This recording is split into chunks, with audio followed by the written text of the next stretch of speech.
Hey guys, it's Brian. Welcome to Financial Fitness. If you're new to the channel, please subscribe. In this video, I'm going to talk about the Veilance Monitor Down Coat and whether it's a good buy for you or not. First, let me explain how downfill works. I explained this in a previous video where I compared Canada Goose and Arcteryx, but there are three main components to how downfill keeps you warm. One is the downfill power number, which ranges anywhere between 500 and 1,000, which you can see on most tags of any jackets that you might look at. The second one is the down volume or the down weight. So that would be how much of the down fill number that they actually put into the coat, and that you could see visually with how puffy the coat might actually be. And number three is the down to feather ratio, which is the amount of down clusters to feathers. Down feathers are heavier than down fill. This is the Arcteryx Veilance Monitor Down Coat, the 2023 version. And I'm just for reference, I'm wearing a size small right now. So this is the back of the coat. You can see it has a little fishtail cut out in the back, and it goes almost down to my knee. So some of the things that I like about the coat, it has absolutely no logos, so that's one of the things about the Veilance line that really caught my attention. If you've already seen my video of me comparing Canada Goose and Arcteryx, you'll know that I've actually been looking for a one-piece do-it-all coat. Waterproof, windproof, and super warm. And it's taken me quite a while to actually find something that checks all of those boxes, all in one piece, unlike what Arcteryx normally conveys, which is a two-piece layering system where you wear an outer shell and you wear an insulated piece on the inside of the shell. So I wanted an all-in-one piece where I could go around town, run errands, and just take a coat and go out the door. And so I actually originally purchased the Veilance Node, and it actually did check all of those boxes, but the Storm Hood had an issue for me where on windy days it would actually let a lot of cold air into the jacket, and so that actually made me return it because it sort of defeated the whole purpose of the coat being windproof when it was letting a lot of cold air in even when I had the hood on. So here we are with the Monitor Down Coat instead, and they did fix the Storm Hood even though it's a completely different jacket. So I'll talk about the Storm Hood in a little bit, but so some of the pockets and other notable points of the jacket, no logos anywhere, pretty much a bit incognito, which is something that I was going for. And then so as far as the pockets go, there are only 4 pockets on the entire coat. You have 2 waterproof zippered giant pockets, of which they're pretty deep. It goes down to about here and goes all the way up to here. You can actually put a fair amount of things in the pocket and still have enough space for your hands, and they are fleece lined. So you can see the waterproof zipper, very smooth. And then you have another one that is the exact same size on the other side. And then on the inside of the coat, you have 2 zippered pockets on the left and the right, both the same size. Good for holding your phone, wallet, maybe a couple other things, some headphones, stuff like that. But there's no other pockets. It's just all downfill on the inside. That 850 European Goose downfill that they talk about on the spec page. So here you can see that there's a bit of stretch knit cuffing around the sleeves on both sides. And then another small detail would be that there's a little bit of stretch knitting right around the back of your neck.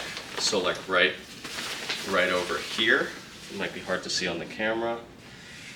So that it prevents wind from getting inside the coat beyond your hood, which is a nice touch. Now I'm going to talk about the Storm Hood. Okay, so these tabs here, they fixed in comparison to what they had on the Node and previous versions of the Monitor jacket. So basically you can pull these, and there are 2 hidden buttons which you cannot see, but The buttons are on the left and the right here and right here, in which it will actually catch the string as you try and either pull it to tighten the hood or loosen it. And it's pretty precise actually. So when you put on the hood, it really blocks out the wind, just like Arcteryx's other pieces that also have the storm hood. So you can see here, I've got it set up so it's pretty close to my face.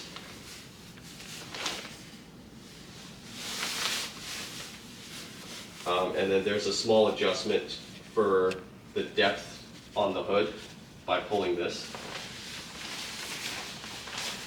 And then over here, this part might actually touch your face. So this part is actually nice and soft. So other than that, what I like is it actually covers most of your hands too. Basically up until your fingers. So that's pretty nice. Okay, so I've talked about all the things that I like about the coat, and that the down, goes down to the hip. So just a couple things that I kind of question about the coat. I wouldn't quite say that they're cons, but maybe could use some room for improvement. For me, I like the fact that it's a bit of a trench coat, so you can see it's a little bit boxy on me, and I think no matter what size you get, it's just designed to be pretty much a trench coat. However, with the length being the way it is, it's a little bit confusing why the down wouldn't go a little bit further and just go all the way down to the bottom of where the Gore-Tex is. I'm not sure why you wouldn't just put the down all the way to the bottom, but I guess it covers enough of your body, the important parts of your torso, where it's probably okay. But also, it's not particularly closed off, so it's still fairly loose, even if you zip it up. So I'll zip it back up too. So you can see the zipper also doesn't start at the bottom either. So that's also what creates sort of it to be a bit wide and spread out. If I zip this up, you can see that's as closed as it'll get. And so I question at times if the wind will actually get into the coat a little bit from the bottom. I don't question it from the top because of the stretch knitting and being able to close up the storm hood, and also the knitting in the sleeves. Yeah, I question whether this should have been just a little bit tighter, and if the zipper should have started a bit lower to keep some of that wind and water out a little bit better.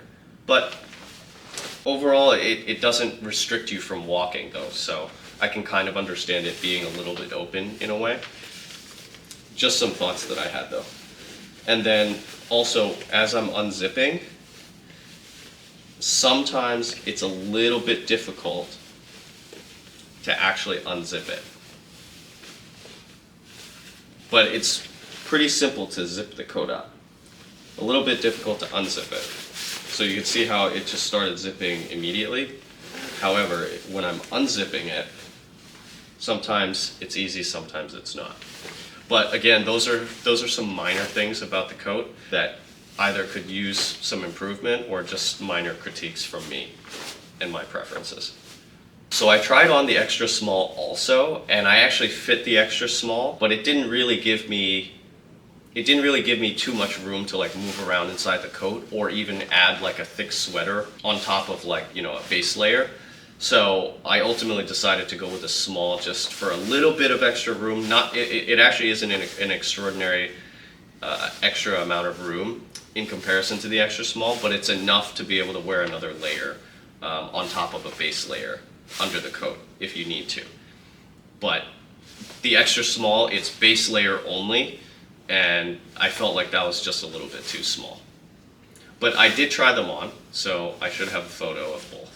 So here's what I'll say. If you want to size down, I was thinking about sizing down to the extra small, it's very fitted in comparison to the small. The small actually seems a little bit more boxy, and obviously so because it gives me that room to add an extra layer underneath.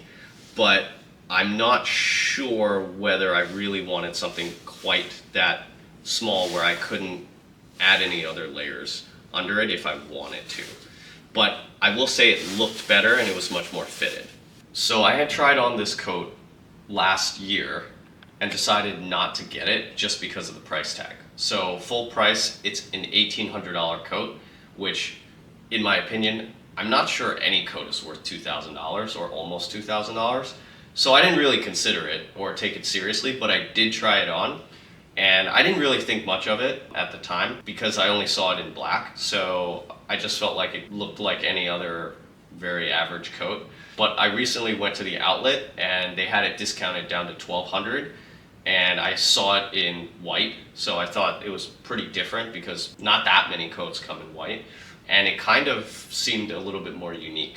So I tried it on again. Then I tried on the extra small and the small, just for reference to see which one I ultimately wanted to get, if I wanted to get it at all.